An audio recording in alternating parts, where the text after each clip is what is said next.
Bom dia. Vamos continuar a segunda aula do 10º minicurso de Unix. Espero que vocês praticaram um pouco as coisas que a gente viu. Talvez fica melhor apagar uma luz mesmo. Não sei. Ah? Dá para ver melhor? Dá. Ok, eu vou aumentar também as... Opa! Ih, isso não deveria ter acontecido. Ai, não. Ah, vou ter um probleminha aqui.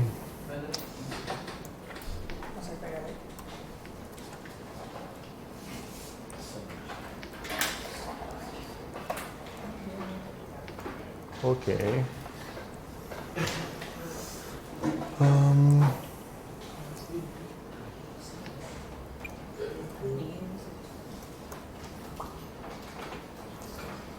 Dá para ler? Dá, né? Para todos? Ok. Eu tenho um problema que eu vou tentar resolver agora.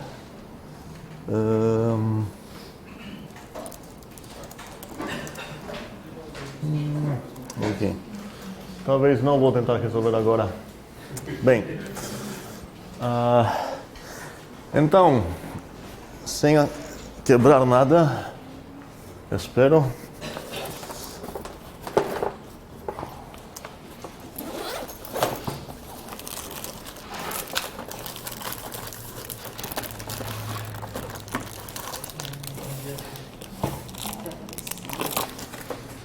Ok.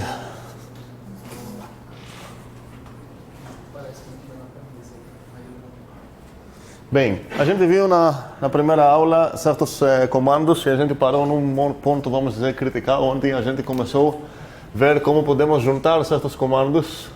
A primeira maneira foi apenas sequenciar esses comandos, ou seja, executar um comando e logo após executar o outro sem nos preocupar o que vai acontecer com um, se vai dar certo ou não. A segunda maneira foi usar o operador lógico, onde o que ele vai fazer mesmo, lembramos como a gente usa isso na prática? Isso, executa o segundo comando, o segundo vai dar certo. Exatamente, ele vai executar o primeiro e se ele dá certo, ele vai precisar executar o segundo também. Só para começar a falar algo que a gente vai ver também nas aulas de programação funcional. Executando um certo programa, se eu pensar numa função, a ideia é que ela recebe uma entrada, certas entradas, sei lá, e ela retorna uma certa saída, ou saída, sei lá o que é. E no processo de fazer isso, podem acontecer umas coisas que a gente chama de side effects. Então, side effects são coisas tipo imprimir uma coisa na tela, ler uma coisa pelo teclado, mandar uma bomba para explodir alguém, sei lá. Todas essas coisas são side effects. O que acontece matematicamente falando, você tem uma função, ela recebe certas coisas e ela retorna algo. E durante essa coisa algo pode explodir e essas coisas são as side effects.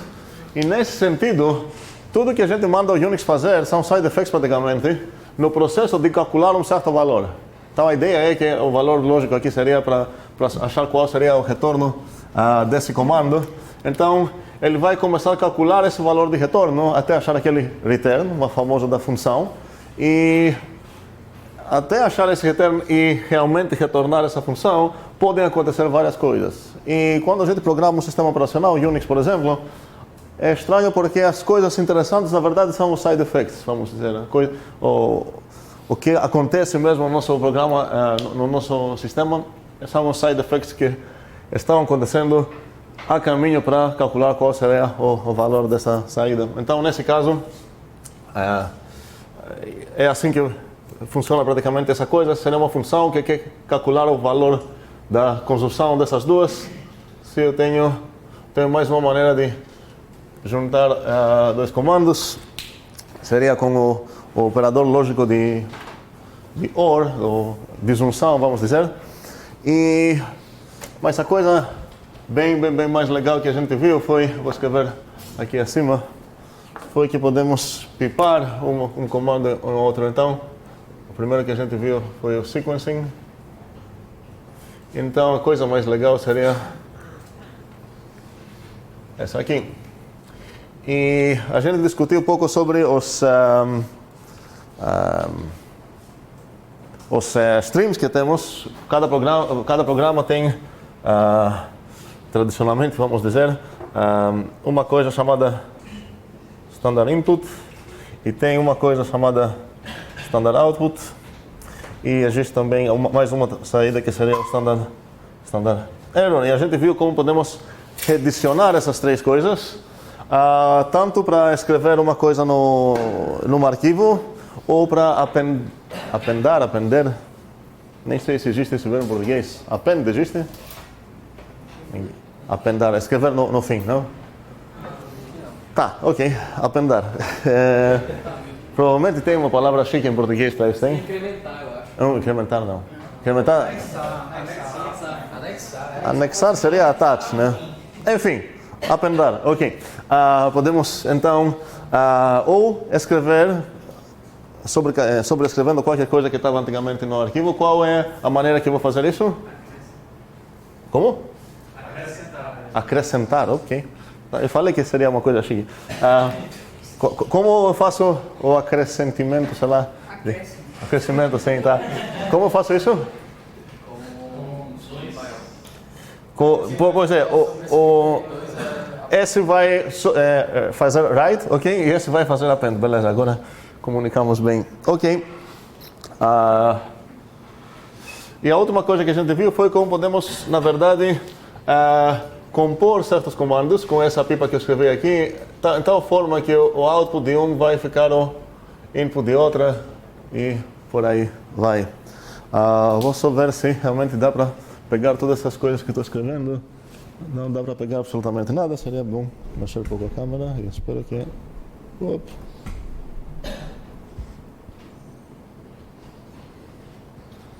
Bem, talvez dá agora.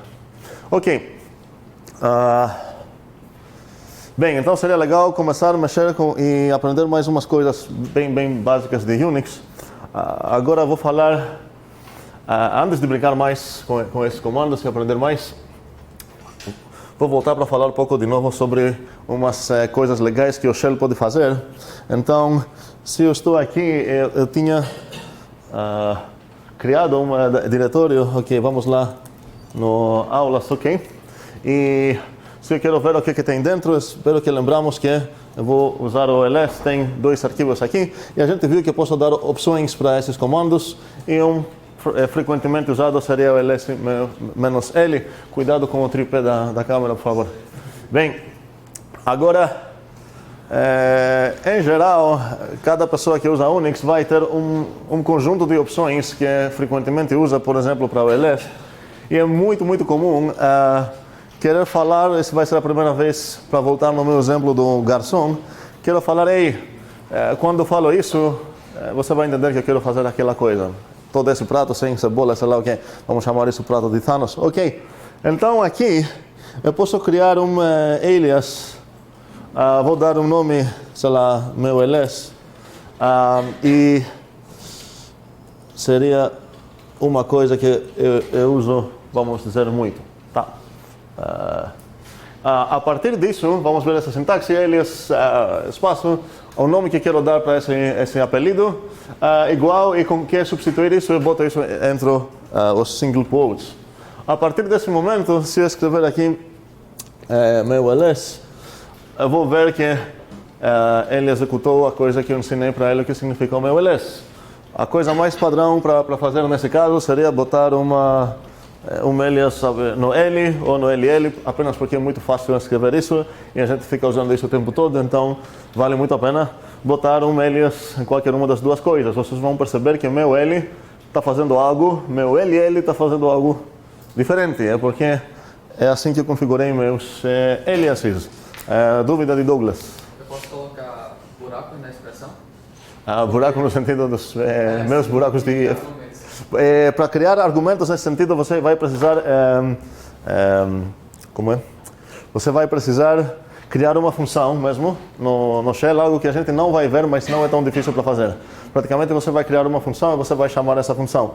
Só que o próprio alias, se eu continuar umas coisas depois do meu alias, por exemplo, meu ls, vamos lá, ponto. Nesse caso, o que vai acontecer é que o primeiro comando vai ser substituído por sua definição, que foi ls menos sei lá o que, blá blá, e depois vai ser seguido esse argumento. Então, talvez isso seria suficiente para o uso que você tem na tua mente. Se não, é melhor escrever uma funçãozinha no teu shell. Então, aqui eu vou ver todos os conteúdos do qual diretório, ponto.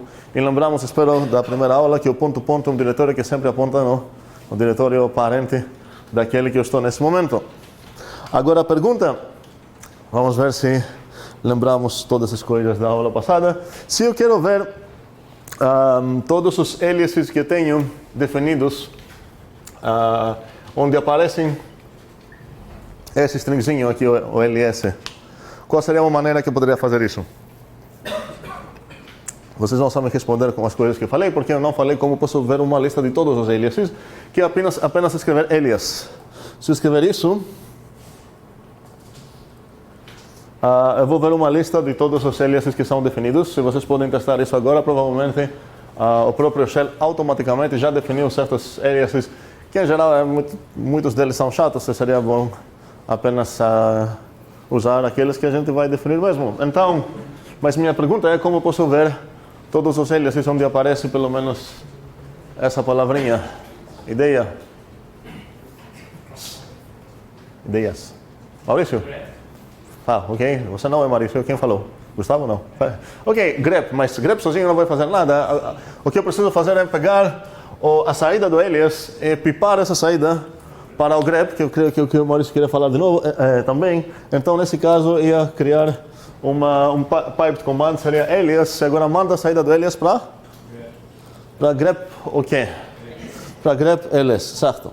Agora o que eu vou ver é que são definidos, na verdade, 3 aliases que eu tenho aqui, onde aparece esse padrão, aqui o ls. Então, na verdade, o meu L é definido para um programa chamado color ls, e está dando todas as opções para ele. E o meu L é quase igual, só que faltou o A. E agora isso me leva num assunto que eu queria discutir com vocês, seria o papel desse A. O A vem da ideia all. A ideia é mostrar todos os arquivos. Então, peraí, por que o ls não ia mostrar todos os arquivos sem nenhuma opção? A ideia é que certos arquivos são chamados .files, tradicionalmente em Unix. Vou falar isso. Às vezes a galera chama essas coisas de hidden files, ou seja, arquivos escondidos. Só que seria errado pensar que o papel desses arquivos é ser escondidos por motivos de segurança. A ideia não é que queremos esconder essas coisas de outras pessoas. Isso tem a ver com permissões que a gente vai discutir depois. A ideia do hidden files é que a gente não quer nos atrapalhar com coisas que provavelmente não são interessantes para a gente no dia a dia. Em geral, o .files, que o nome deles é justificado pelo fato que eles são apenas arquivos que começam com um pontinho, o nome deles. O papel deles é para servir como configurações ou como certos arquivos do sistema, ou sei lá o que. A maioria das vezes seria ou diretórios ou arquivos de configuração, como uma exceção, duas na verdade, e o próprio pontinho, que ele satisfaz a definição de .file, porque o nome dele começa com um pontinho, certo? E esse, que também satisfaz a definição de .file, porque o nome dele também começa com um pontinho. E se executar então o L, ele vai mostrar todos os arquivos aqui por causa disso. O L não vai mostrar os arquivos escondidos. Eu posso verificar isso aqui, botando vamos lá. L. Eu vou ver 4 arquivos aqui, incluindo os 2 únicos .files que tem aqui, que é um pontinho e 2 pontinhos. Se eu botar L aqui, eu não vou ver esses 2 arquivos. Agora, em geral, o mais interessante .files não são o pontinho e 2 pontinhos, são diretórios e arquivos de configuração, como eu falei. Então, se eu for aqui no meu Home Directory, o output é muito grande. Eu poderia scroll up aqui para ver as coisas, mas vamos dizer que não sei fazer isso. Então, como poderia fazer isso mesmo para ver o início dessa tela? Quem como falou? Quem? Ok, como vou usar o head mesmo? Vou ter que chamar o próprio L e pipar isso para o head. Ok, se eu fizer isso, eu vou ver. Vou apagar tudo aqui para começar lá. Vamos lá ver.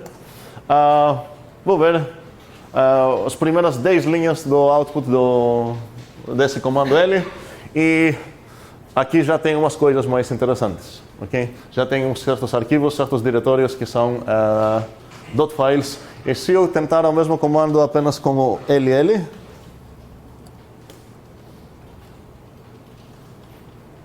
eu vou ver os 10 primeiros arquivos que as 10 primeiras linhas desse comando, que nesse caso não tem nenhum .file. Faz sentido tudo isso para todos?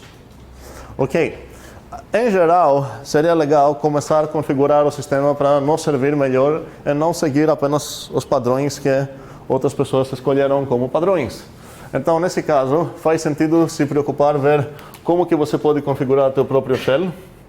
Seria legal saber qual é o teu shell que você está usando e escolher um shell que serve bem para ti, ver como você pode configurar isso e começar a mexer com seus arquivos. No meu caso,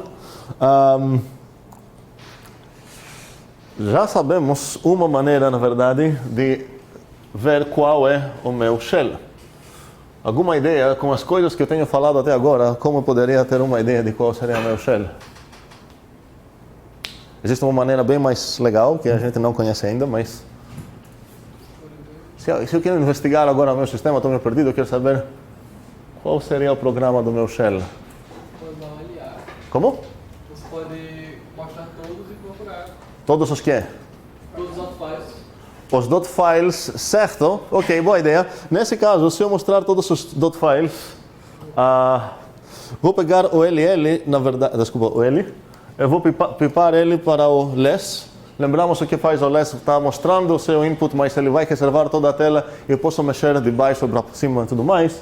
Então, nesse caso, eu posso ficar mexendo com essa coisa. Ok, então eu vou ver todos os meus .files, mas aqui parecem vários aqui mesmo. Por exemplo, o .z shell é uma configuração de um shell chamado z shell, mas lá no início já tem um outro .c shell rc, que também é um arquivo de configuração de shell. Ou seja, isso significa que eu já tenho certas configurações para dois shells, pelo menos dois shells diferentes. Uma maneira para investigar qual seria o shell que está sendo executado nesse momento seria usar o ps, que está mostrando todos os programas que estão sendo executados nesse momento no meu computador. E, pelo jeito, tem várias linhas que estão usando o Z-Shell, então provavelmente o meu shell seria o Z-Shell. Então, as configurações do Z-Shell realmente vão ficar em uma coisa que começa com .zch, e se alguém quer saber como vai configurar isso, vai ter que ler o manual do Z-Shell. Sabemos como fazer isso dentro do Unix, ou procurar online mais informações e tudo mais. As configurações e as coisas que estou mostrando do meu shell, até agora não tenho mostrado nada que é apenas para o Z-Shell. A gente está aprendendo o básico de Unix agora, e a maioria dos shells fazem tudo o que eu tenho mostrado como feature de shell. Esse negócio de alias, duvido que existe shell que não consegue fazer essa coisa, duvido que existe shell que não tem autocompletion com o tab, aquela coisa que a gente viu. Agora, autocompletion de G-Shell realmente talvez é um nível mais legal do que os outros, talvez. Então, essa seria a nossa primeira guerra. Existem várias guerras em Unix, e aquela que estou tocando um pouco aqui seria a guerra dos shells, Shell Wars. Tem vários shells e várias pessoas vão falar que não, esse shell é o melhor, eu não quero usar nada mais. Acaba sendo meio religioso aqui a situação. O mais famoso neste momento, com certeza e infelizmente, seria o Bash. E isso é um exemplo de... isso ajuda numa doença chamada Linuxismo. Eu vou tentar explicar o que significa isso. Seria legal vocês tomarem um certo cuidado, porque vocês vão escrever código em Unix ou Unix-like coisas, e seria bom não cair nessa doença de Linuxismo, onde é que o desenvolvedor pensa que todo mundo que usa uma coisa que parece Unix, na verdade usa o próprio sistema do desenvolvedor, que acontece que é Linux, que acontece que tem o Bash, blá blá blá. Existe um standard chamado POSIX, que é uma ideia muito boa, tentar, quando você vai escrever um programa, um script, sei lá o que é, tentar ficar compliante. Existe essa palavra? Não. POSIX compliant, não? Respeitar, vamos dizer, ficar, talvez teu shell, talvez o Bash, na verdade, oferece mais coisas do que são pelo shell padrão, mas assim que você vai usar essas coisas, assim que você vai ficar usando o Bash, você vai se limitar e teu programa vai ser apenas aproveitado para as pessoas que têm esse shell. Você pode falar, eu não estou nem aí sobre o resto do mundo, então beleza, nesse caso, pelo menos você vai ser ciente que você não escreveu um programa realmente aberto para todo o mundo de Unix e Open Source, você escreveu apenas para os caras que têm esse específico shell que você usou. Então, nesse caso, realmente, quando você quer escrever programas que a gente não viu nada disso ainda, seriam os shell scripts.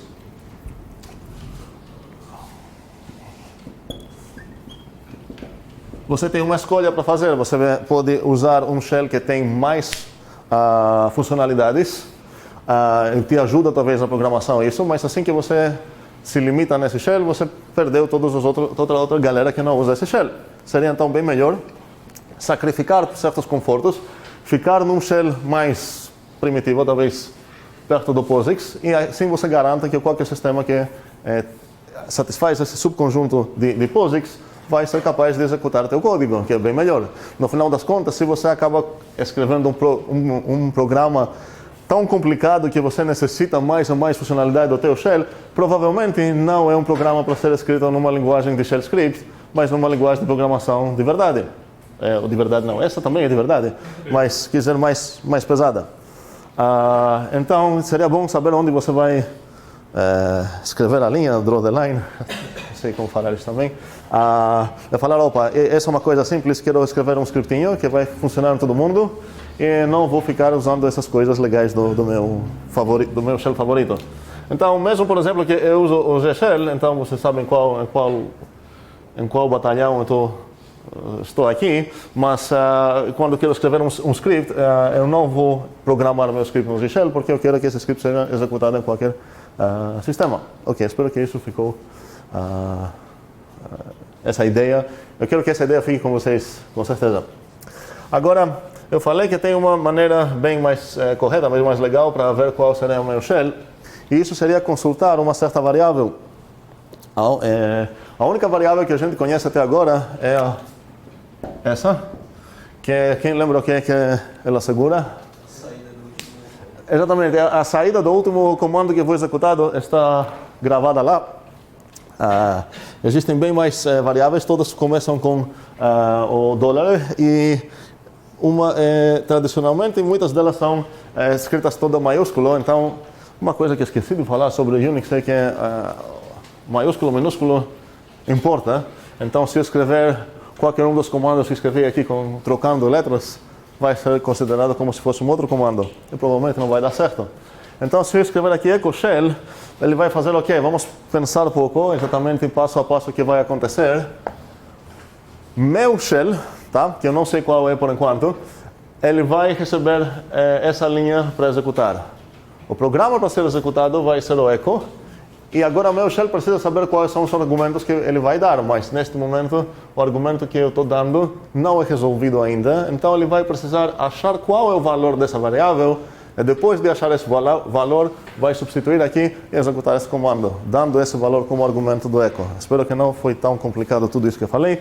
Então, se eu fizer echo shell, eu vou ver qual o valor vai ser ecoado, por causa do echo, vai ser ecoado esse valor na minha tela. Então, o shell que está sendo executado é esse aqui, barra usr, barra local, barra bin, barra z shell. Ok? Faz sentido? Ok.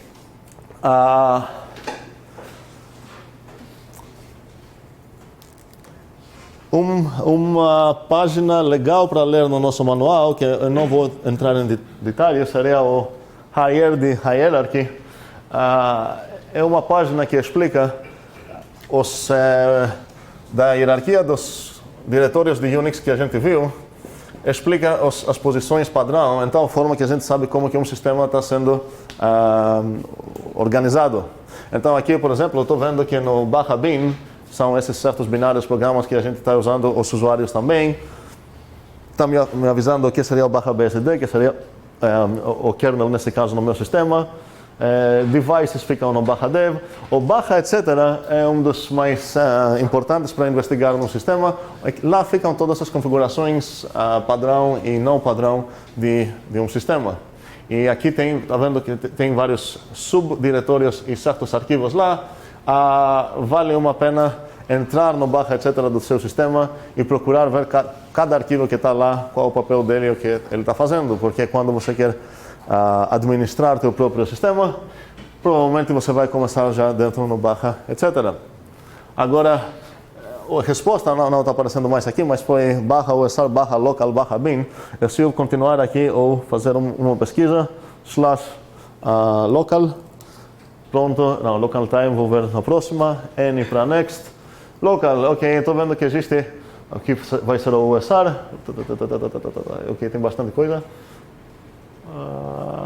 USR, ok, então no USR existe um bin que tem certos, como está dizendo, Common Utilities Programming Tools and Applications, mas logo após vai ter o local, e a ideia é que no meu sistema, o OpenBSD, tudo que eu localmente instalei vai ficar abaixo do USR local. Então o USR local bin, pelo fato que meu shell está no USR local /bin coisa, aqui foi /gshell, eu sei, na verdade, que esse programa, eu posso inferir isso a partir das convenções que tem aqui, não chega junto com o OpenBSD, por exemplo. Então, até se meu alvo não é todos os caras que usam Unix, mas todos os caras que usam OpenBSD, não seria uma ideia legal pensar que todo mundo vai ter o Zshell instalado.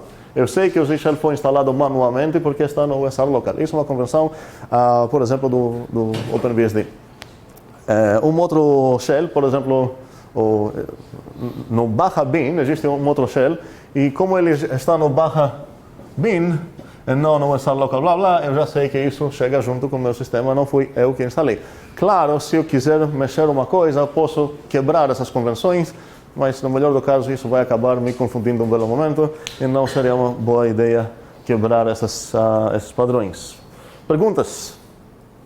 Falei bastante coisa, queria discutir ou brigar com quem está no outro lado da guerra. Eu não entendi, é um padrão de que exatamente? É um padrão para vários sistemas operacionais ter uma linguagem comum, vamos dizer, então forma que eu garanto que vai existir um programa ls, por exemplo, que vai listar os arquivos.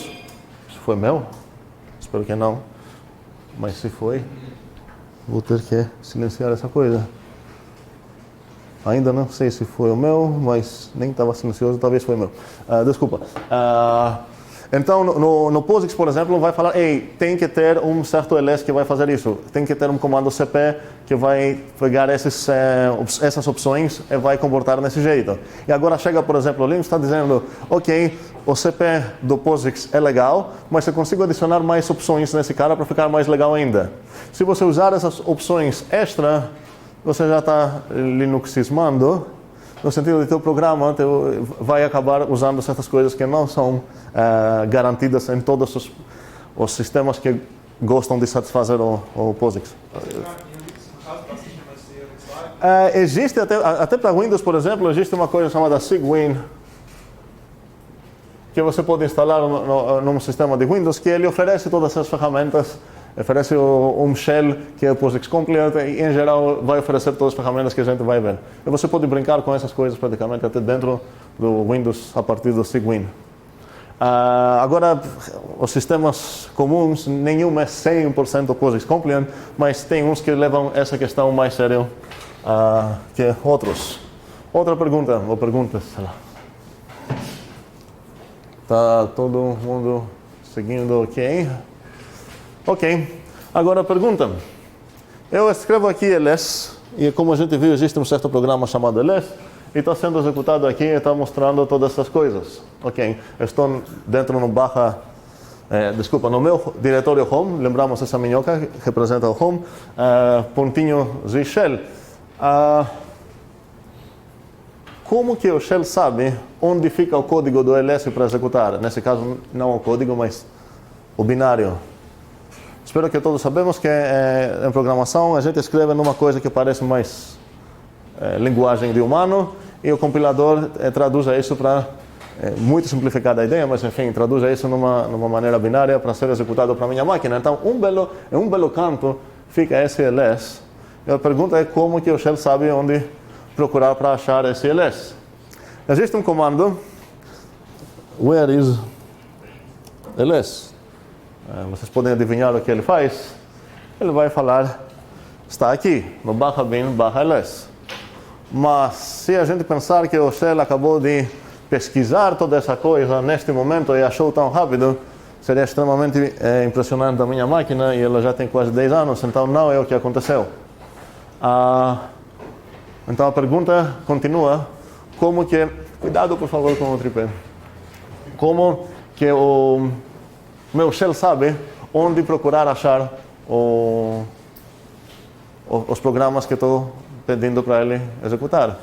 Todas as coisas que a gente começa os comandos para o shell, primeira coisa é considerada como verbo, quase sempre, e depois chegam as opções, argumentos e tudo mais. A pergunta é, onde que vai achar essa coisa? Existe uma variável chamada path, e a função dela é segurar, ou sei lá, como falar, apontar, o valor dela é uma lista de diretórios, e talvez o formato é meio estranho, porque em geral as listas são separadas por vírgulas ou por ponto, vírgula, blá, blá. Tradicionalmente o path é separado por 2 pontinhos. Então, se eu ler toda essa palavra estranha grande aqui, entendendo que os 2 pontinhos são apenas um separador, eu consigo ver que a primeira coisa no meu path, o primeiro caminho no meu path, ok? É o /cave/thanos/bin. O segundo é o /cave/thanos/.local/bin, e por aí vai. É uma lista de diretórios, e essa lista de diretórios, nessa ordem, e isso é importante, é o que está sendo procurado para achar o comando que vou executar. Ou seja, quando eu boto ls, ou quando eu pergunto ao meu shell where is ls, de novo, o que ele vai fazer é começar aqui um por um para achar onde que fica esse programa. Se ele achar esse programa, quando eu vou escrever ls, se ele achar esse, na primeira posição que ele vai achar isso, ele vai executar esse programa. Bem, então o que aconteceu aqui? Ele encontrou isso no /bin, que está aqui. Então ele viu que em todos esses cantos não existe nenhum programa ls, mas existe aqui, então ele parou de procurar mais. Um segundo. Aqui temos que tomar um certo cuidado. O cuidado é o seguinte, em muitos paths existe... Eu não sei silenciar o meu telefone, aparentemente. Talvez agora deu certo. Se alguém tem meu número, por favor, mandem uma coisa para mim para ver se realmente selecionei. Eu não sei mexer, não é Unix esse celular de verdade, enfim. Agora vamos lá. O que eu estava dizendo é que existe um problema de segurança. Uma pessoa compila um programa, cria um arquivo binário. Muitas vezes vocês talvez já criaram o a.out, que o compilador de C vai criar pelo padrão. E quando você quer executar essa coisa, como você executa o a.out? Talvez vocês aprenderam isso como poema. Como? Ponto barra. O que é esse ponto barra e o que serve? Para que ponto barra para executar algo? É o nome do próprio comando. Esse é o diretório onde eu estou agora. E nesse diretório o a.out. Um sistema, são DOS e Windows também, e uns de Unix-like sistemas, uns Linux também, permitiriam você fazer apenas escrever o a.out. Por quê? Porque se você consultar o path deles, aqui no final, ou até no início, se for até pior, aparece nessa lista de diretórios esse diretório também. E isso quer dizer que quando você vai mandar teu shell executar essa coisa, um dos diretórios que vai procurar para achar isso é o ponto. Vocês vão observar que aqui na minha configuração não existe o ponto. E isso vai...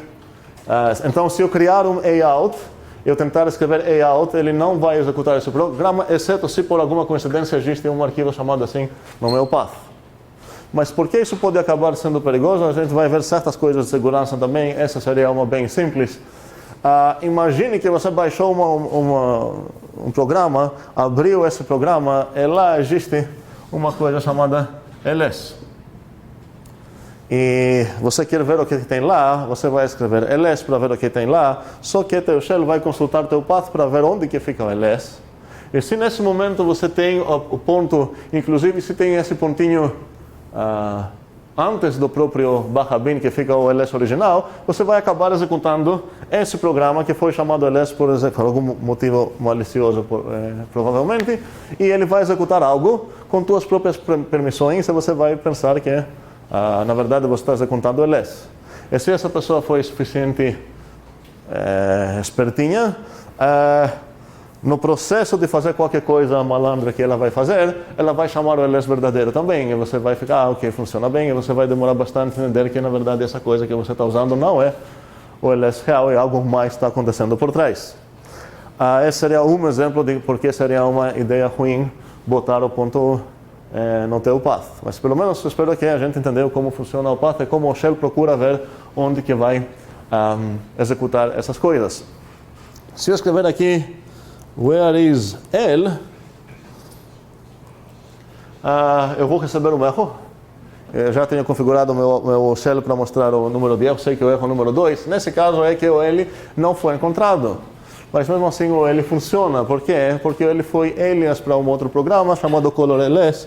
Se eu fizer aqui where is colorls, vou ver onde fica aqui realmente o ls.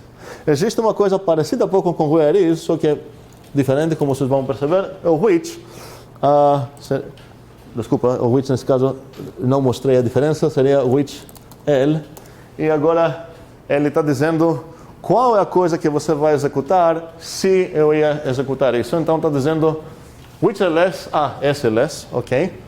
Which L, o L é alias to colorls, blá blá blá. Então isso é uma coisa para ter certeza que vai acontecer. Beleza.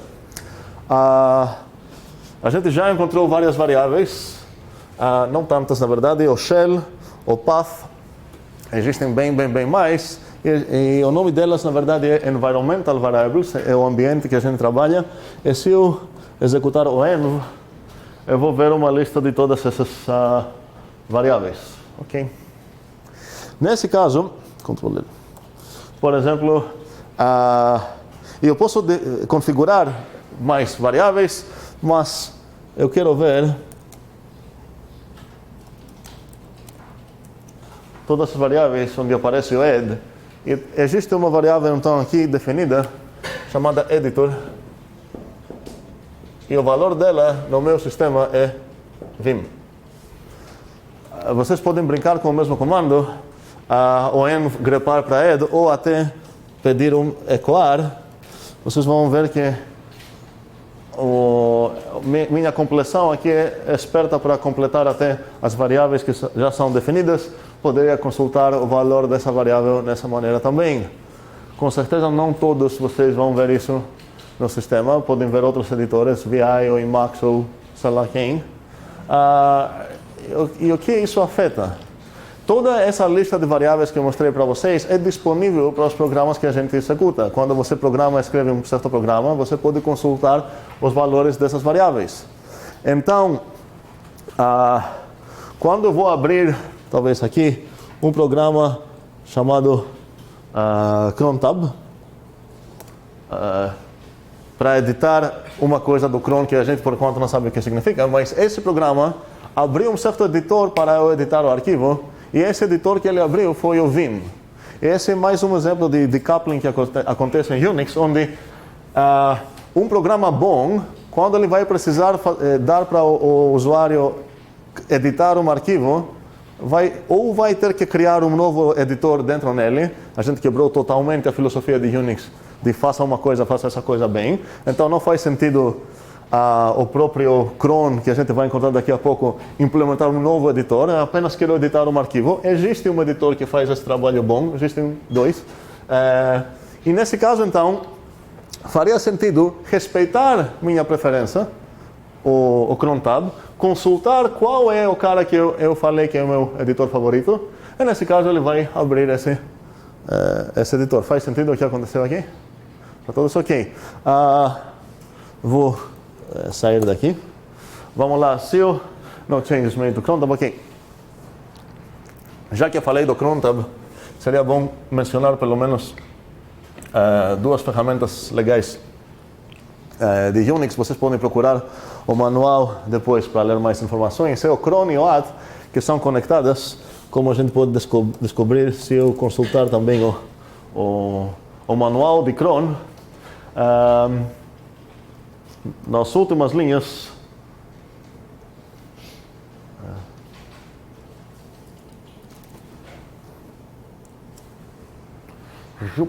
see also at cron tab syslog cron tab. Então ele já está mandando para mim consultar o at também, e talvez eu preciso explicar qual é esse formato que está acontecendo aqui, at parêntese 1. Que se trata esse 1? Essa é a secção que fica, o capítulo, vamos dizer, onde fica explicado o at no manual. Isso, e aqui vocês vão perceber que tem 1 e tem 5. Então, por que tem dois capítulos? Porque é outra coisa explicada, outro tipo de coisas são explicadas em cada capítulo diferente. Então, aqui, por exemplo, eu poderia procurar o cron tab na seção 1. Eu vou ver essa coisa. A seção 1 é General Commands Manual, mas poderia procurar o mesmo comando na seção 5. Seção, sei lá. E aqui é File Format Manual. Então aqui eu sei que no capítulo 5, no cron tab, eu vou ver qual é o formato desse arquivo. E no 1 eu vou ver uma explicação sobre o programa cron tab. Ok, faz sentido? Se não faz sentido, seria bom. Não ficou claro não. Ok, qual? Não era para ficar claro o que o cron tab faz. O que era para ficar claro é como procurar o que ele faz a partir do man. Então, vamos lá fazer de novo o que eu fiz. Isso que eu quero ficar coisa clara. Eu já ouvi falar nesse mini curso sobre o cron. Então, vou para casa, eu vou procurar o manual do cron. E lendo essa coisa, supondo que o meu sistema presta, ele tem páginas de manual boas. A maioria dos sistemas não tem páginas boas. O OpenBSD que estou usando tem excelentes. Então, nesse caso, lendo, blá, blá, blá, blá, blá, essa coisa, talvez seria bom consultar as últimas coisas que tem aqui. Authors, quem escreveu, blá, blá, mas tem esse see also que é bastante interessante.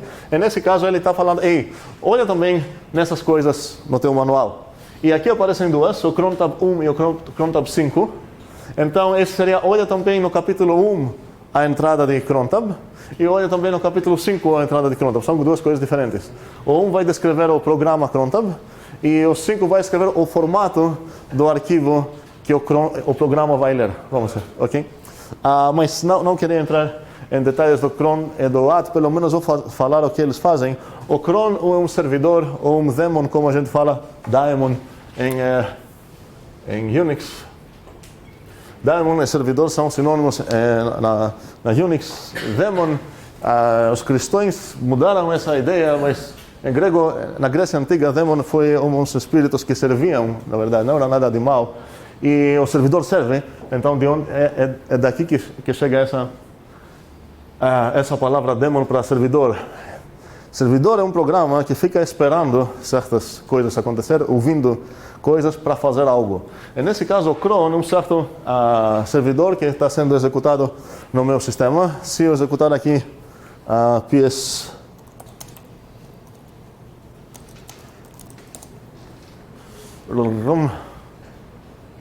vou ver que existe um certo cron que está sendo executado aqui. E o trabalho dele é checar o cron tab, que seria aquela tabela. Esse tab vem de table, uma tabela de coisas.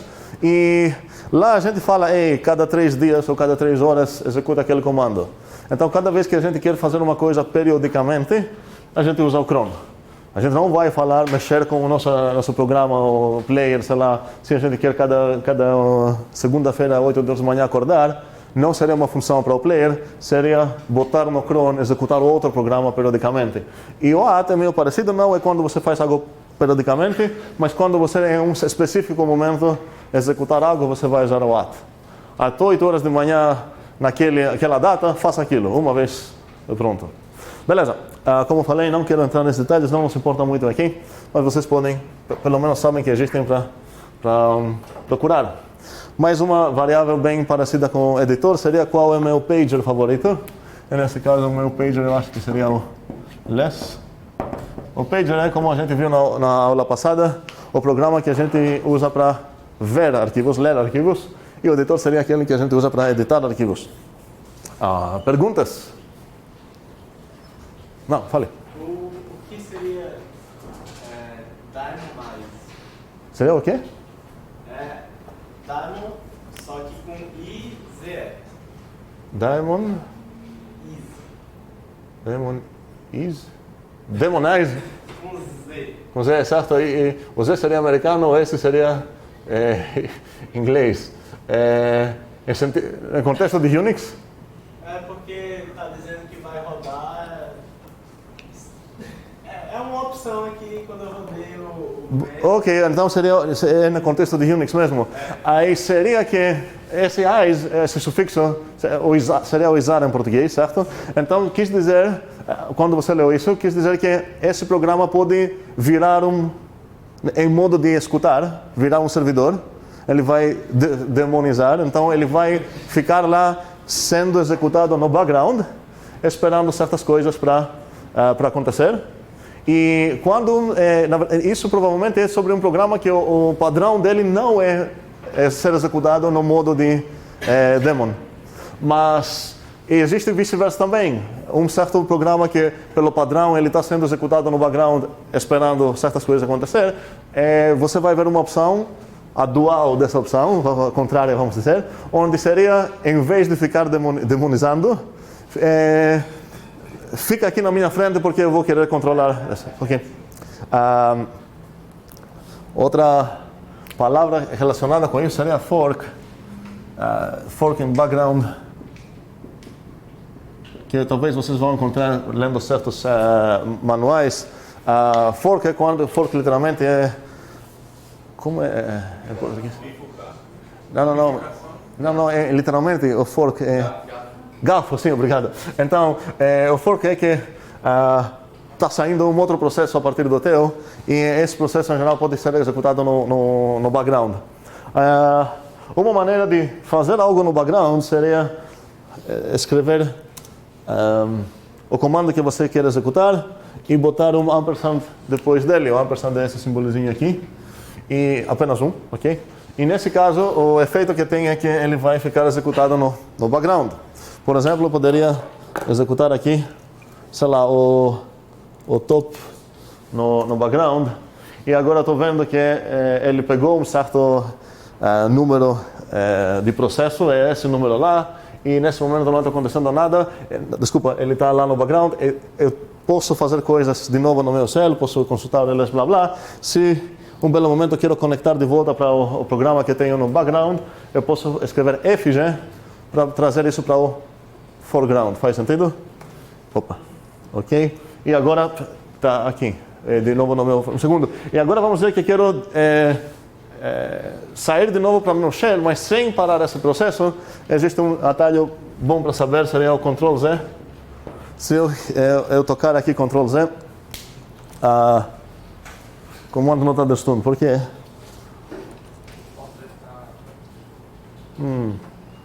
Ok, em geral isso deveria funcionar, agora nesse caso eu não sei por que não deu certo. Talvez.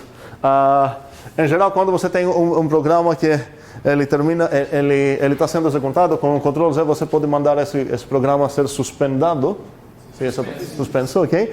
E depois você tem a opção de escrever BG para botar ele continuar mais no background, ou FG para trazer ele de volta para a tua tela. Essas informações são meio arbitrárias que eu estou dizendo aqui, mas seria bom pelo menos saber que essas coisas existem. Como? Se colocar mais um padrão background e você trazer um desses. Você pode ver todos os jobs exatamente que são executados com o J, que nesse caso é apenas, olha, which J, o JL alias to jobs. Então existe esse comando que vai mostrar todos os trabalhos que você já tem no foreground para poder... Posso trazer Aquele que você quer trazer, exatamente. Uma outra coisa legal para fazer, falei legal, na vida real é ilegal, é matar processos. Então, se eu consultar aqui quais são todos os processos que eu tenho, cada um tem seu próprio PID, que é o número do processo, e eu posso mandar esse processo, posso mandar sinais para esse processo. É importante entender que, mesmo que o nome é meio brutal, chamado kill, isso não é apenas para matar processos, especialmente se meu processo é um daemon, mas não apenas. A gente usa o kill para mandar sinais para programas. O mais padrão sinal que a gente vai mandar para um programa seria: ei, por favor, pare. Okay? Isso seria um kill gentil, vamos dizer, mas podemos mandar sinais mais brutais para matar o mesmo processo sem dar uma chance para ele parar bem. Em geral, não seria uma ideia boa, porque é bem provável que um processo que está sendo executado precisa fazer certas coisas antes de terminar, para terminar bem. Talvez ele tenha certos arquivos abertos que precisa fechar, ou sei lá o quê. Então, nesse caso, seria melhor tentar, se eu quero realmente parar um processo, seria melhor tentar mandar um sinal de por favor pare primeiro, esperar um pouco, ver se deu certo, e se não deu certo, eu posso mandar uma coisa mais brutal. Como que eu vou me informar sobre os sinais que eu posso mandar? Exatamente, vou usar o man, cadê? Man kill, certo? E eu vou ver aqui, man kill, é engraçado, né? Eu posso dar o nome do sinal e depois o número de identificação do processo e quais são os sinais que eu posso mandar. Some of the more commonly used signals, 1, 2, 3, blá blá blá, tem nomes também. Então, o mais comum seria o hop, que seria aí, por favor, pare. Mas existe, por exemplo, o kill, que vai non-ignorable kill, certo? Ele vai ter que obedecer isso nesse momento. Perguntas? Falei. Quando você coloca Ctrl Z, né, para minimizar, Sim. Não é para minimizar, é para suspender. Ok? ele para, né? Sim, ele não está sendo executado. Ele é como se você tocou pause, certo? E agora, se você, depois disso você tem duas opções para continuar. Ou no foreground, que seria, apaguei, com FG, ou no BG, que seria no background. Justo, mas se eu estiver no programa e eu quero sair, mas deixar ele funcionando, como quando eu coloco o E comercial, né, no final do... Vamos dizer que você não pensou em fazer isso desde o início, você já começou o seu programa, mas agora você quer sair. Isso que está dizendo. Eu coloco o programa para deixar ele... Então, nesse caso, você pode botar o Ctrl Z. Vai parar nesse caso. E você vai botar BG. Entendi. Para continuar. Provavelmente você pode criar até um atalho para fazer as duas coisas em seguida. Talvez já exista uma coisa que eu nunca usei, então não sei informar se existe algum controle. Se alguém sabe, pode falar agora. Uma coisa que já manda o processo para background. É bem mais comum suspender e depois botar o BG para mandar para o background. O BG da lista de jobs, ele vai estar lá na lista de jobs. Sim. Sobretudo, sim. Eu também não quero entrar em detalhes sobre exatamente, caso que tem mais que um jobs, tudo isso você vai achar no manual para trazer o terceiro job no foreground e botar o background. Sim, tudo isso está lá, ok. Você já iniciar o programa sabendo que você vai dar o negócio. Screen, é um negócio. Vamos esquecer o screen, então. Vamos ver o Tmux, que seria uma alternativa 1000 vezes melhor, ok? Talvez vai dar tempo. Vou voltar nesse assunto agora. Daqui a pouco, na verdade, primeiramente precisamos falar sobre permissões e depois vamos ver certas ferramentas. Uma delas vai ser um multiplexer, é o nome desse tipo de programas, e aquele que a gente vai usar seria o Tmux. É um programa bem mais recente do que o Screen, que o Gustavo falou, mas em todos os sentidos bem melhor. E esse nem seria questão religiosa. Certas coisas aceito que umas coisas são religiosas, mas entre Tmux e Screen não existe, nem existe guerra mais. Bem, agora, perguntas? Sim. Tem mais perguntas? Não? Quem está usando o Screen aqui? Gustavo? Sim, ok. Gustavo pode sair. Quem mais está usando o Screen? Ok. Quem está usando o Teamworks? Ninguém? Ah, eu. Aqui. Pronto, ok, beleza. Bem, umas palavras sobre permissões, usuários, grupos e todas essas coisas de Unix que preciso falar para a gente pelo menos ter uma ideia. Se eu voltar aqui para o raiz, certo? Essa de barra. E se eu fizer aqui meu favorito L, vamos dizer, eu estou vendo que tem várias. Essa versão de L está mostrando bem mais informações, apenas uma lista. A lista dos arquivos é aqui. Vocês podem adivinhar o que é isso, né? Ou não? Não é tão óbvio, na verdade, é uma data, com certeza. Parece ser uma data e uma hora. Dependendo de como é configurado, pode mostrar a data que o negócio foi criado ou, na verdade, a última vez que foi tocado. E tocado, nesse caso, quis dizer touched ou editado, ou sei lá. Então, eu sei, por exemplo, que esse arquivo aqui, o bsd.rd, foi a última vez que foi escrito ou mexido lá foi 19 de maio, às 21h23.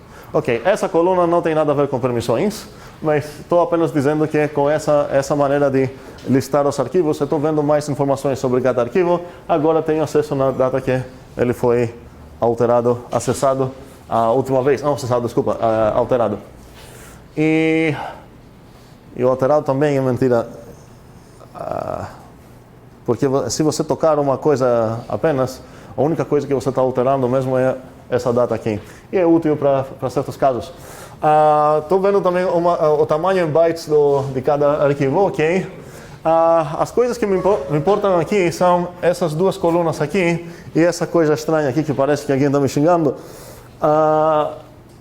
Essa coluna seria quem é o owner, também chamado como user.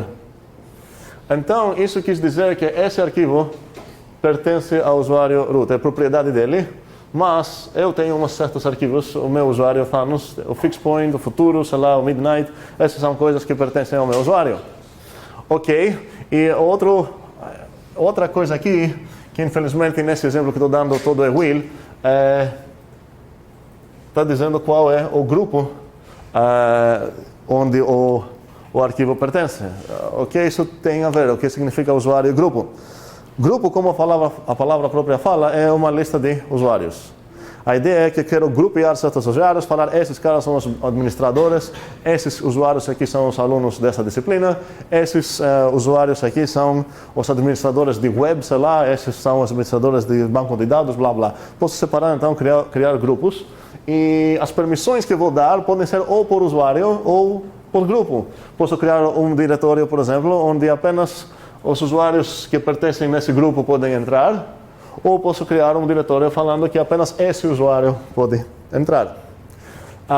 Cada arquivo tem 3 diferentes tipos de permissões que aparecem lá na primeira coluna. Read, write, execute.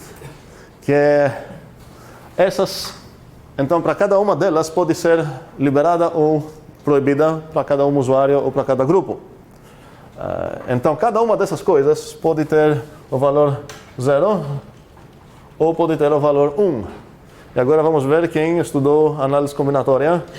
Quantas coisas diferentes eu posso ter para essas 3 permissões no total? Não. Vamos estudar mais 8. É 2 elevado a 3. Por quê? Porque tem 3 posições aqui, cada uma delas pode ser ou sim ou não. Então 2 vezes 2 vezes 2, isso é 2 elevado a 3, são 8. E poderia até, não demoraria tanto para denotar todas essas aqui.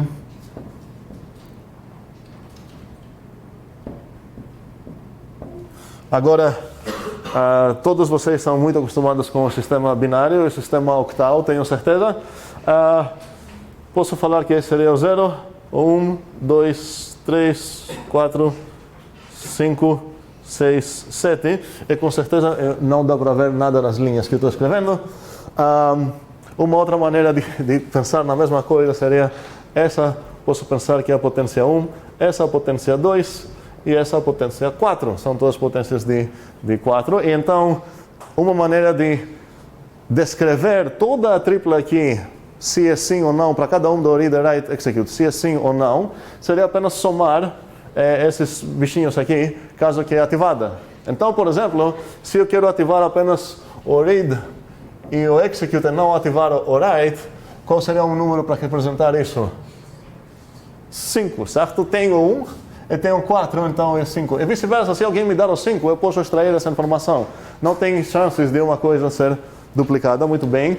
E vocês vão ver em várias... vocês vão ter que usar, sendo usuários de Unix, as permissões. Então, se eu tenho... vamos lá. Para cada arquivo, então, é o que o seu próprio dono pode fazer. Isso seria o usuário, o dono. O que as pessoas que pertencem ao mesmo grupo com o arquivo podem fazer. E o que o resto do mundo pode fazer. Seria de others. Então, aqui é o user. Ou seja, esse é o owner. Mas não vale a pena usar o aqui, porque para o others só temos essa opção. E aqui é os caras que estão no mesmo grupo. E cada uma dessas três pode ter cada uma dessas três, read, write, execute, ou sim ou não. Então, se eu falar que o modo de um certo arquivo é, sei lá, 666, que é um modo relativamente comum, qual é a permissão realmente desse arquivo? Como? Para quem? Para qualquer um desses caras. O dono pode read and write, aqueles que estão no mesmo grupo também podem read and write, e aqueles que estão no resto, que não estão nem o usuário nem o grupo, eles também podem read and write. Não é uma ideia muito boa para um arquivo ser assim, porque qualquer pessoa que ter acesso pode apagar esse arquivo. É bem mais comum, por exemplo, usar uma permissão como essas. Esse quis dizer o quê?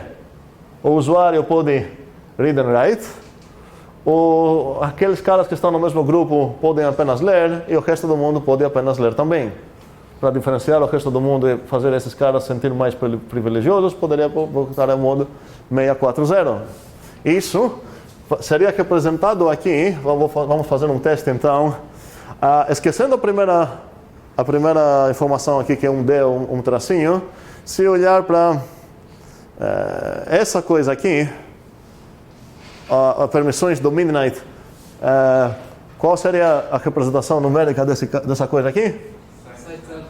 700. Posso pensar então que cada uma das letrinhas lá representa o no sentido de deu certo, e o tracinho representa o 0 no sentido de não deu certo. Então, como aqui é top,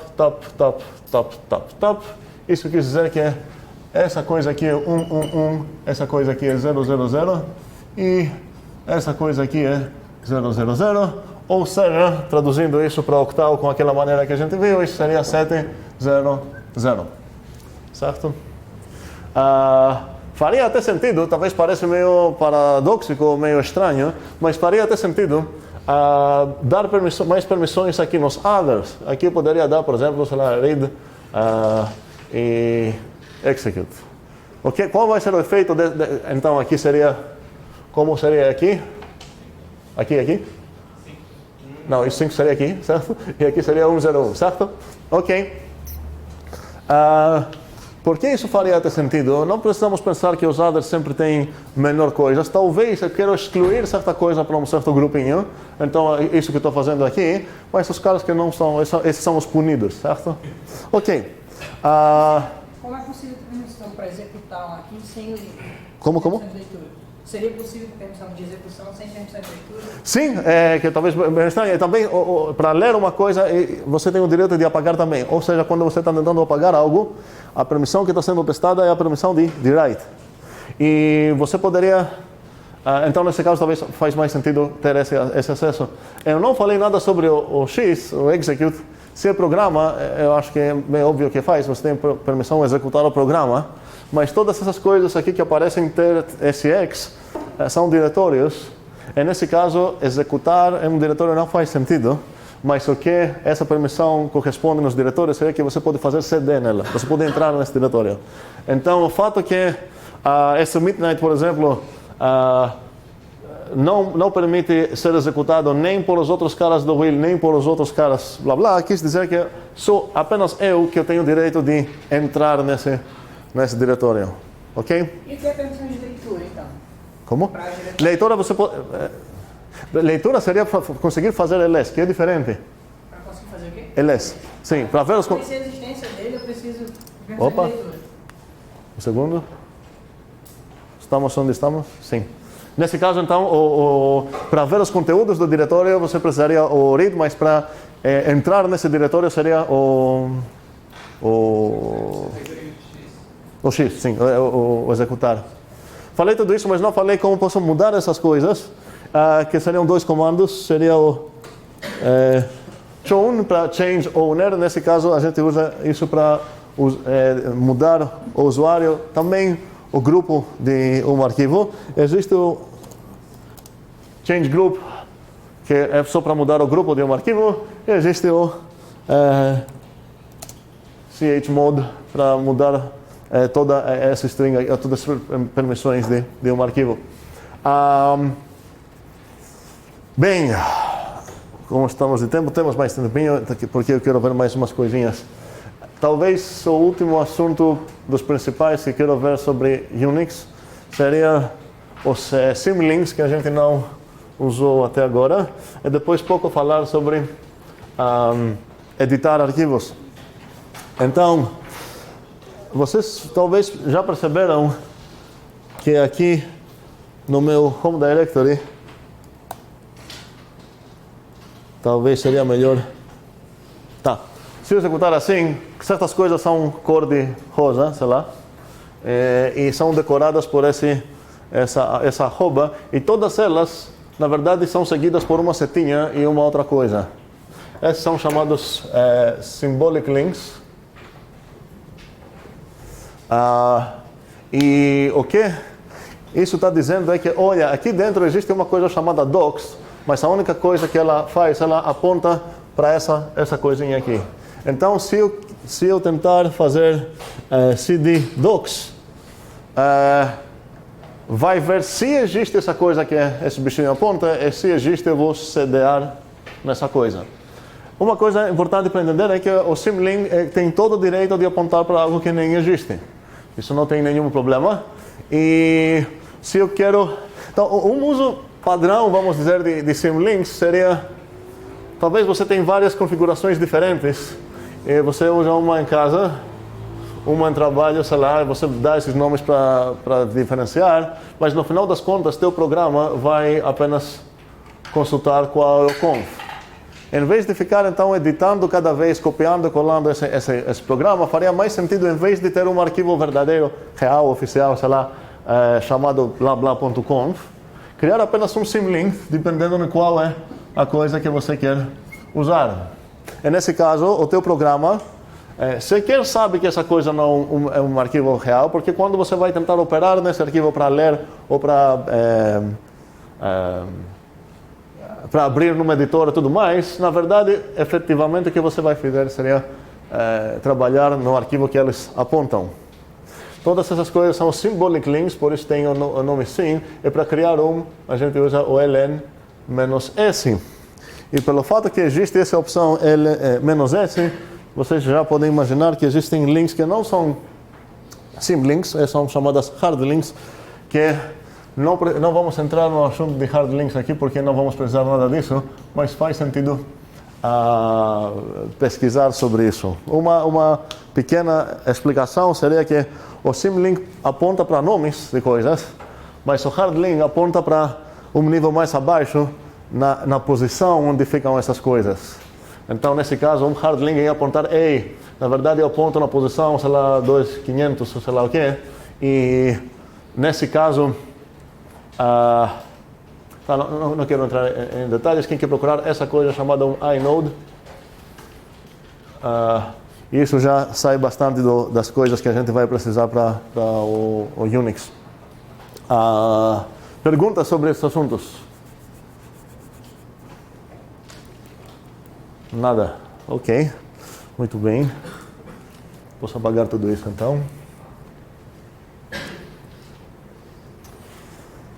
Bem, vamos então brincar um pouco. Vamos entrar no aulas. A gente viu certos comandos. Oi, fale. Um link simbólico. Como? Criar um link simbólico. Criar um simlink. É com ln-s. Por exemplo, aqui nas aulas, vamos lá. Cadê? Aqui aulas. Eu tenho um arquivo chamado one, um arquivo chamado saída. Eu poderia falar ln-s fmsbook, por exemplo. Eu estou criando um link para cá. Agora, se não escrever nada mais, ele vai entender que o nome que eu vou criar vai ser o mesmo do nome dele. Então, agora se eu olhar para ele, eu criei um link fmsbook que está apontando para o ponto fmsbook. Eu posso até fazer cd fmsbook, agora vai funcionar, ok. Se eu apagar essa coisa, talvez, foi boa pergunta porque talvez eu pulei muita coisa. Se eu apagar o fmsbook, o que eu vou apagar mesmo é apenas o symlink, remove yes. O ponto barra fmsbook continua sendo, continua onde ele estava sem nenhum problema. Agora se eu adicionar um argumento aqui, seria o novo nome que eu poderia dar, f, por exemplo. Nesse caso, eu vou ver que eu criei um linkinho chamado f, que o f aponta lá. Tem como apagar para onde o F está? Como? Tipo, o F está Sim. Um segundo. Less. Na verdade, isso tá me dando uma oportunidade de falar sobre uma coisa que esqueci completamente.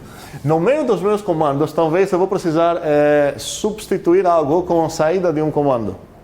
Faz sentido isso? Não? Vai fazer. Me deixem pensar num exemplo mais simples primeiro. Ok, um exemplo extremamente bobo. Seria melhor ter passado um exemplo melhor, mas enfim. O WC-L saída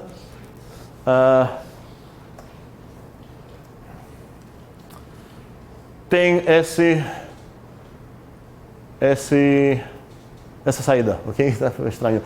Uma linha só, 25, porque tem 25 linhas na saída. Lembramos o comando WC, o word count. Com -L ele vai contar apenas as linhas. E nesse caso está achando que tem 25. Até pior, vamos ver, eu poderia fazer cat saída, mandar isso para o grep S e mandar tudo isso para o WC-L. Tudo isso vai dar para mim uma resposta, essa coisa, o 22. Talvez, num certo comando que eu estou querendo fazer, executar para meu shell, eu quero esse 22 lá. Quero acessar o próprio 22. Faz sentido agora o que eu estou dizendo? Quero uma certa saída do meu negócio ser substituída no meu comando. O que eu poderia fazer nesse caso? Eu ia usar os backticks. Isso talvez eu vou voltar para falar um pouco mais depois de ver os editores. Estou devendo. Como poderia ser isso? Por exemplo, aqui, vamos lá.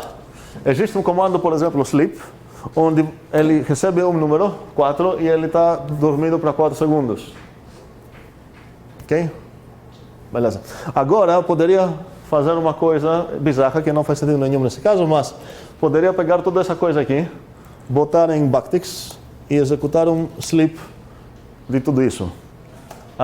Nesse caso, o que ia acontecer é o seguinte: meu shell vai entrar, executar o comando que está nos backticks, achar qual a saída dele, nesse caso vai ser 22, e esse 22 vai voltar para ser o argumento do sleep. Faz sentido? Agora, desculpa, o exemplo que tenho da minha cabeça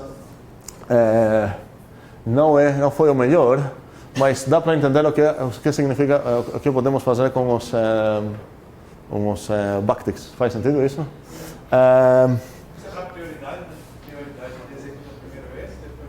Não é questão de prioridade, meu shell, esse programa, o sleep, por enquanto nem está sendo chamado, porque quem vai chamar o sleep é meu shell. Mas meu shell, para saber como chamar o sleep, ele vai precisar quais são os argumentos que ele vai dar para o sleep, certo? Mas para achar os argumentos, ele precisa resolver esse problema primeiro. Então, o que vai acontecer nesse caso? Um processo vai ser criado chamado cat. E o cat vai receber a saída, vai ser pipado para o grep S, vai ser pipado blá blá blá blá blá. Até um belo momento vou ver uma saída e essa saída vai virar para ser o meu primeiro argumento e esse argumento vai passar para... Se eu não colocasse, o que aconteceria nesse caso aí? Aí você ia receber um erro grande. Por quê? Está falando se não botar os backticks? Olha, se você não botar os backticks, como a gente interpreta essa coisa? Executa o sleep com dois argumentos. O primeiro argumento é a palavra cat, o segundo argumento é a palavra saída. A saída de toda essa coisa manda para o grep S e tudo isso manda para o WCL. Nesse caso, você ia receber um erro. Lembrando para você qual é como usar o sleep. O sleep, depois você bota os segundos. Cat não é segundos, é uma palavra. Faz sentido tudo o que está acontecendo? Mas, nesse caso, funcionaria se eu colocasse o sleep no final com o pipe? Não entendi? O sleep no final de toda a linha com o pipe.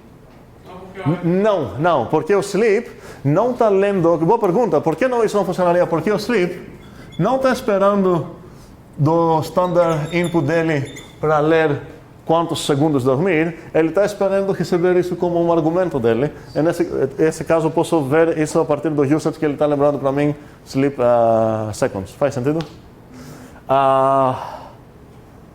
Que oração? Temos só 10 minutos. Quero falar pouco, duas coisas, 3 coisas mais. Então, as 3 coisas, para não esquecer, seriam globing,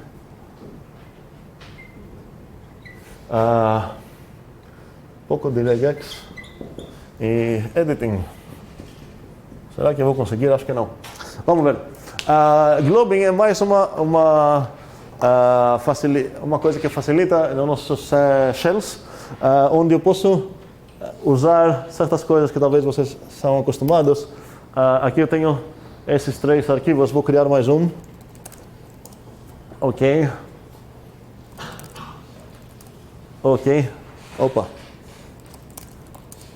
Ok. Agora, o que tem nesse arquivo? Tem todos esses arquivos aqui, nesse diretório. Eu poderia ver todos que começam com S, fazendo essa coisa aqui. ls, S asterisco. O que significa o asterisco? Sozinho, o asterisco está fazendo o seguinte, não vou escrever, vou falar. Procura no lugar que você está, se você pode botar coisas onde tem o asterisco e achar coisas lá, arquivos lá. Isso vai fazer uma certa procura. Então, o que aconteceu aqui? Vamos lá entender como o shell recebe essa coisa. Ele sabe que tem que chamar o ls. Quais são os argumentos do ls? Não sei, talvez nenhum, talvez muitos. Ele vai ter que ver quais das coisas que estão nesse diretório ele pode gerar com esse padrão que tem aqui. E nesse caso ele consegue pegar o saída, o sala, o so e o sala, porque todos começam com S. E ele vai mostrar essas coisas, porque o ls nesse caso vai fazer isso. Se eu aqui tivesse substituído o ls por echo, seria exatamente a mesma coisa. Observem que o asterisco tem a flexibilidade de pegar qualquer tamanho, inclusive 0, e qualquer caráter, sendo número, sei lá o quê. O ponto de interrogação tem que ser substituído por exatamente um caráter. Então, nesse caso, se eu tentar echo esse bichinho aqui, ele só ia pegar o só, porque é a única coisa que tem começa com S e depois tem uma coisa só e nada mais. Então, se eu queria pegar, por exemplo, alguém pode descrever em palavras de português o que isso faria? Um segundo.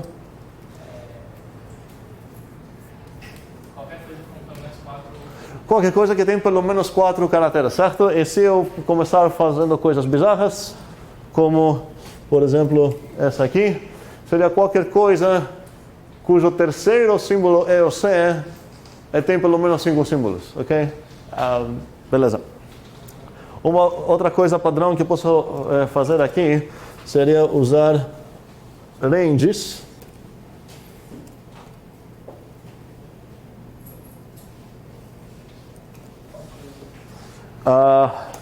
Vamos ver o que isso está fazendo. Quando eu vou começar uns colchetes aqui, eu posso escrever certas coisas, por exemplo, A, B, C, D. Se eu escrever A, B, C, D, está dizendo que é um caractere que tem que ser um deles. Então aqui poderia pegar A, B, S, K. Nesse caso é qualquer coisa que começa com um desses caracteres e depois à vontade, tem coisas, ok? Nesse caso, a única coisa que foi mapeada aqui foi aqueles que começam com S, mas se eu apagar esse S daqui, eu não vou ver essas coisas mais. Faz sentido? Ok. Ele não conseguiu mapear nada, ok. Mas eu posso botar ranges aqui, por exemplo, eu poderia pegar sei lá, do K até o U. E depois asterisco, e nesse caso vai mapear o one, vai dar certo porque o está nesse range, por aí vai. Vou repetir que a maiúsculo, minúsculo é diferente, então faz sentido e muitas vezes aparecem padrões como esse aqui. Isso quer dizer qualquer letra de A a Z. Cuidado, a ordem é estranha. É primeiro todos os maiúsculos e depois todos os minúsculos. Ok, temos mais 10 minutos, isso é bom. E talvez eu vou conseguir falar um pouco mais coisas. Entendemos então o que é o globing? O globing é algo que acontece que o shell vai fazer olhando no nosso próprio disco e vai fazer todas as substituições que consegue e depois de fazer tudo isso vai executar o comando que a gente mandou executar. Então, pergunta. Um segundo. Quero que todo mundo preste atenção. O que eu vou fazer é uma coisa extremamente gambiarrosa, mas talvez. O que eu estou fazendo aqui? Não, diretório é um arquivo chamado. Certo. Não é estranho, né? Ok. Eu tenho então um diretório chamado mkdir. Eu vou tachar também uma coisa wow, ok? Se eu fizer aqui um ls, eu vou ver que tem duas coisas aqui. Essas são dois arquivos, certo? O que vai acontecer se eu fizer isso? Alguém riu? Alguém entendeu o que vai acontecer? Ele vai executar o comando mukudir wow, porque antes de executar o comando ele precisa ver o que está sendo mapeado para essa coisa aqui. E essa coisa aqui, na verdade, abriu para o mukudir, porque o mukudir corresponde nessa coisa, e para o wow também. Então o comando que ia ser executado foi esse. Foi executado, mas ele reclamou falando eu não consigo criar o diretório wow porque o wow já existe. Agora, se aqui eu criar um diretório, continuando nessa doideira Z, ok? Eu vou ver que meus arquivos agora são esses. O que vai acontecer se eu fizer mv asterisco? O mv eu não falei o que é, então quem responder eu já sabia disso. O mv é... Como falar? Moveia? Não. Moveia é o nome dessa avenida, né? Como é? Move, né? O MV move um arquivo, um diretório dentro de um outro arquivo, um outro diretório, e usamos também para renomear arquivos. Vocês têm que brincar com essas coisas antes da segunda-feira, que a gente vai ter que ser fluentes nessas coisas. Então, o que vai acontecer aqui?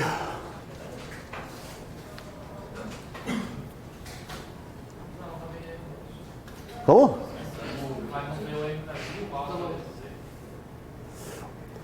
Primeiramente, meu shell vai substituir o asterisco com essa coisa. E meu shell é suficientemente legal, então a forma que se eu apertar um tab, ele vai abrir essa coisa para mim. Ok? Mas ele não seria necessário para ser tão inteligente, poderia achar assim. Nesse caso, algo aconteceu. O que aconteceu é que foi executado aquele comando que a gente abriu lá, então o que aconteceu é que o comando que foi executado foi o mv mukudir wow z, e nesse caso o efeito foi mover esses dois caras dentro do Z. Estou mostrando uma coisa extremamente estranha. Até que é comum ver coisas como essas aqui, se você quer mexer toda a coisa no último alfabeticamente, coisa que acontece que é o diretório, mas cuidado sempre que você está tentando usar essas coisas. Mas pelo menos espero que entendemos a ordem que acontecem as coisas, como funcionam as coisas no globing. Ok, correndo.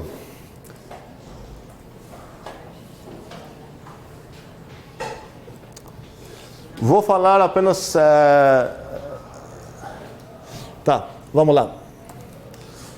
Sort é um programa onde leia sua entrada linha por linha e outputa essa coisa sorteada alfabeticamente. Como vocês podem imaginar, eu posso pegar o PS e pipear isso para o sort. E nesse caso, eu vou ver numa ordem alfabética o output do PS. Faz sentido o que aconteceu aqui? Ok. Se executar muitos desses comandos que, em geral, precisam ler do standard input, como eu falei na aula passada, o padrão standard input é o meu próprio teclado. Então, o que acontece aqui é que ele abriu uma... ele está esperando ver quais são o input dele. Eu vou começar...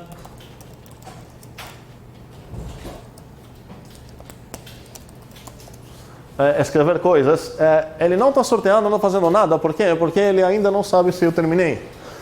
É bastante importante saber o atalho, sei lá, para mandar o end of file caractere, que seria o Ctrl D. Então, nesse caso, eu vou apertar Ctrl D e isso sinaliza que, olha, o input parou. E aqui começa a ser a saída do meu programa, que é, como vocês vão perceber, o input que ele recebeu sorteado. Ele deu sorte nas palavras? Não nas palavras, linha por linha. Cada linha. Essa tem duas palavras aqui, escrevi para coisa disso. Ele dá sorte letra por letra. Não. O sorteia linha por linha. Posso aprender sobre isso se eu fizer um man sort. Várias coisas que eu posso fazer com o sort. Ok. Agora...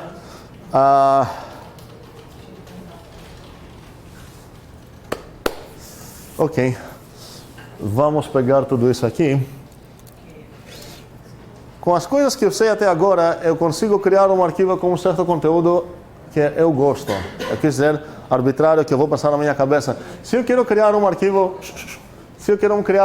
com essas primeiras 5 linhas, por exemplo, como poderia fazer isso? Alguém pode falar? Eu vou usar um editor, claro, mas a gente não sabe nenhum editor por enquanto. Pode só Como? pode dar echo e... Como? Falei? Colocar echo e coisa no output. E você falou? É 5 para o 5 porque você já sabe que você vai escrever, ok. Uma resposta foi usar o head, não o cat head, o head. Douglas falou usar o echo. Eu poderia usar o echo, talvez seria mais simples, hello. E o que eu vou fazer com ele? Coloca o input com bota no input. Ok, nesse caso, eu consegui criar um arquivo cuja primeira linha é essa. Ou eu poderia até usar o próprio cat, mandar isso para, sei lá, Gustavo. Ok? E nesse caso, qual é o padrão standard input do cat no teclado? Então eu posso escrever aqui uma letra. Gustavo. Tá tudo bem? Ok, estou saindo. Tchau. Valeu. Ok, vamos ver que eu fiz um erro aqui. Ok. Ups. Ok, um belo momento eu vou ter que parar aqui, eu vou botar o que? Ctrl D para terminar o meu standard input. E agora posso ver que realmente, se eu olhar para os conteúdos desse arquivo, estão lá. Eu estou no less, onde ele está botando essa coisa porque não tem nada mais aqui. E não faz sentido ir nem subir nem descer porque minha tela já está conseguindo mostrar todas essas coisas. Agora, a pergunta mais primitiva seria como eu posso editar algo. Eu vou roubar 3 minutos de vocês para ver uma maneira muito primitiva de editar um arquivo. Então, o que eu vou querer fazer aqui seria, quais são os conteúdos do Gustavo? São esses, ok?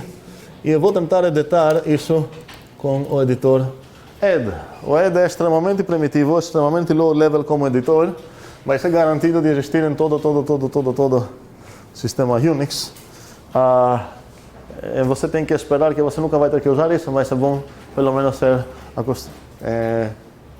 familiar pouco com essa ideia. Podemos pensar que os editores mais completos, mais amigáveis, não é nada mais do que apenas umas embalagens acima do Ed. O VI também vai emprestar certa notação do Ed, e na próxima aula a gente vai falar também sobre o SED, que também é baseado nessas stacks do Ed. Então, estou querendo editar Gustavo e a resposta é 54. Mas podemos adivinhar o que é 54? Seria o quê? Sim. Estou botando uns enters aí, está falando o quê? Ok. Opa, eu dei uma linha, eu vi algo. Oi, Gustavo. 3. Ok. 5. Tchau. O que está acontecendo aqui? Sim, estou lendo esse arquivo linha por linha. Talvez pareça muito impressionante o que está acontecendo aqui, mas é importante entender que esse editor, o que está acontecendo agora não é que ele capturou minha tela como o LES ou como o top faz, mas eu estou trabalhando linha por linha, tenho uma conversa com uma coisa que tem aberto aqui esse arquivo e está esperando meus comandos. Portanto, os únicos comandos que eu dei são números, e cada número corresponde no comando me mostra a enésima linha. Então consigo, de uma maneira estranha, comunicar com alguém que vai fazer esse trabalho para mim. Então estou lá, tenho escrito aqui, oi Gustavo. Nesse caso, eu posso falar, substituo o oi por olá. Não ouvi nada, ok. Qual a primeira linha? Olá Gustavo. Algo aconteceu, certo? Mas por enquanto nada foi gravado no meu arquivo. Agora poderia dar o comando W, que vocês podem imaginar de onde vem o W. Ok. O que é esse 55 agora? Os caracteres. Por quê? Porque o lá tem um caractere mais do que o oi. Então, no total tenho 55 caracteres. E agora quero quitar daqui, então vou botar um quê? Beleza, consegui editar um arquivo de uma maneira extremamente primitiva, garantida para existir em qualquer sistema. E praticamente os editores que a gente está usando, a funcionalidade deles é fazer essas coisas para a gente não ter que fazer essas coisas manualmente. Acho que é bom parar aqui. Com certeza eu esqueci certas coisas que a gente vai começar a ver essas coisas na terceira aula. A terceira aula vai ser na sexta-feira, nesse horário. E talvez vai ter mais uma quarta, não vai ter mais uma quarta aula, pelo menos no sábado, num horário que a gente vai combinar, que talvez vai ser mais cedo, para terminar mais cedo. Pronto, então paramos aqui e bons estudos. Um segundo.